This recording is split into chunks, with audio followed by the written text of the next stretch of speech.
പ്രവാസ ലോകത്തെ വാർത്തകൾ.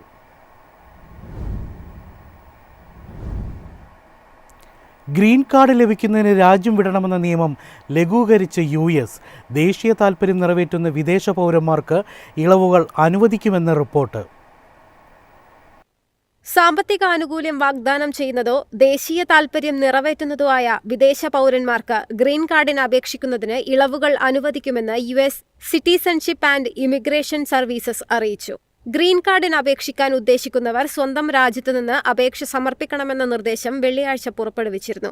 തുടർന്ന് ഇളവുകൾ അനുവദിച്ചതായുള്ള പുതിയ പ്രഖ്യാപനം പുറത്തുവന്നു. അനധികൃത കുടിയേറ്റത്തെ നിയന്ത്രിക്കാനുള്ള ട്രംപ് ഭരണകൂടത്തിന്റെ നീക്കങ്ങളുടെ ഭാഗമാണ് ഈ നയംമാറ്റം.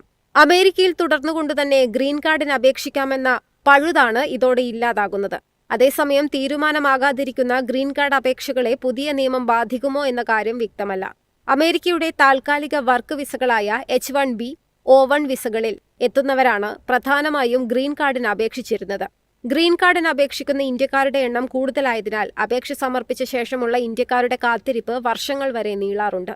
അമേരിക്കയിൽ ഉപരിപഠനം നടത്തുന്ന മലയാളി വിദ്യാർത്ഥികളെയും ജോലി ചെയ്യുന്ന പ്രൊഫഷണലുകളെയും സന്ദർശക വിസയിലെത്തിയ മാതാപിതാക്കളെയും പുതിയ നിയമം നേരിട്ട് ബാധിച്ചേക്കാം. News desk, MyFin TV.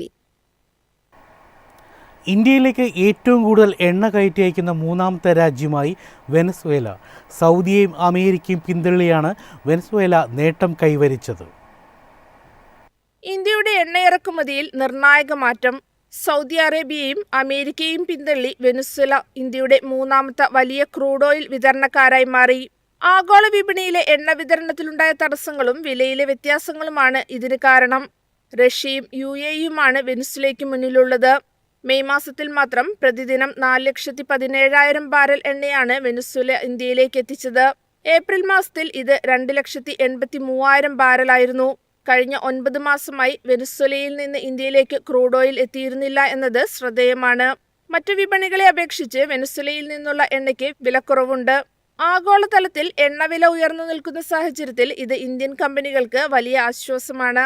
ഇറാനുമായുള്ള യുദ്ധം, ഹോർമുസ് കടലിടുക്കിലെ ഗതാഗത തടസ്സങ്ങൾ എന്നിവ ഇന്ത്യയുടെ എണ്ണ ഇറക്കുമതിയെ ബാധിച്ചു. ഈ വർഷം ഏപ്രിൽ മാസത്തിൽ ഇറാനിൽ നിന്ന് എണ്ണ ഇറക്കുമതി പുനരാരംഭിച്ചിരുന്നു. എന്നാൽ US-ന്റെ നാവിക ഉപരോധം മൂലം അതും വീണ്ടും തടസ്സപ്പെട്ടു. മെയ് മാസത്തിൽ ഇറാനിൽ നിന്നും ഒരു കപ്പലും ഇന്ത്യയിൽ എത്തിയിട്ടില്ല. ഫെബ്രുവരിയിൽ 9,69,000 ബാരലുണ്ടായിരുന്ന ഇറാഖി എണ്ണവരവ് മെയ് മാസത്തിൽ 51,000 ബാരലായി കുറഞ്ഞു. എണ്ണവില അമിതമായി വർദ്ധിച്ചത് സൗദി അറേബ്യയ്ക്ക് തിരിച്ചടിയുമായി. ഏപ്രിൽ മാസത്തിൽ 6,70,000 ബാരലായിരുന്ന സൗദി എണ്ണ ഇറക്കുമതി മെയ് മാസത്തിൽ 3,40,000 ബാരലായി പകുതിയായി കുറഞ്ഞു. News desk, MyFin TV. Kuwait വിമാനത്താവളത്തിലെ ടെർമിനൽ 1 അടുത്തയാഴ്ച തുറക്കും. ഇറാൻ ആക്രമണത്തെ തുടർന്ന് അടച്ചിട്ട വിമാനത്താവളമാണ് അറ്റകുറ്റപ്പണിക്ക് ശേഷം വീണ്ടും തുറക്കുന്നത്.